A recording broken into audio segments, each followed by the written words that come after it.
Millions of people take probiotics every day, but most don't know if it actually helps or is just a waste of money. As a gastroenterologist, here's how I think about probiotics and when they actually help. Probiotics can help, but not in the way that most people think. Probiotics are not a magic fix, and sometimes their effects could be inconsistent. You need to have the right indication to take probiotics, and as many of you see when you go to the grocery store to the probiotics area, there's just so many choices to choose from.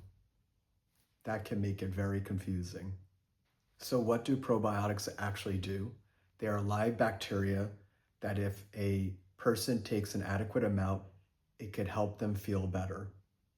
The gut already has trillions of bacteria, and there in the gut is a balance of good bacteria and bad bacteria.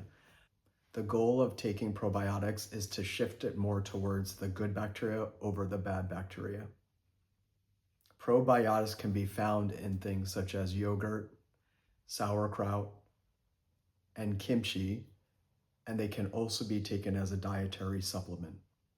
So when do probiotics not work? This is where most people get it wrong. Oftentimes they will just take random brands.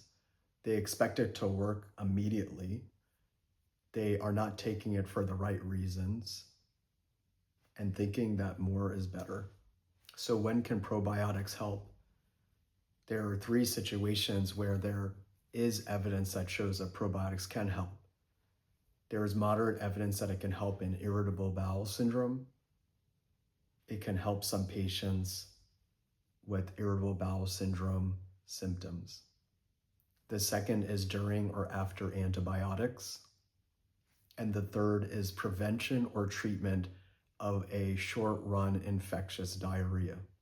These 3 indications have been studied as a good use of probiotics. The biggest mistake that I see my patients make is taking probiotics forever without reassessing to see if it's actually helping them. The second thing is not considering diet and lifestyle. One thing to consider is a high-fiber diet, which is considered a prebiotic. And the idea of a prebiotic is that high-fiber diets feed the good bacteria in your intestine and help to build up the population of those good bacteria. So oftentimes I have seen patients who have gotten better simply by just increasing the amount of fiber in their diet without needing to take a probiotic. The third is chasing trends for whatever might be being used or the hot probiotic of the moment. If you're going to try probiotics, here's what I tell my patients. First, if you're going to take it for a chronic situation such as irritable bowel syndrome, you need to take it for at least 3 months to see if you notice an improvement. Take 1 probiotic at a time. Don't stack multiple probiotics on top of each other. Track your symptoms closely and even keep a diary to see if you're noticing improvement of your symptoms. If you're not noticing any benefit, then you should stop the probiotic. If you're dealing with bloating or IBS, I go into detail about these 2 in these videos. Take care.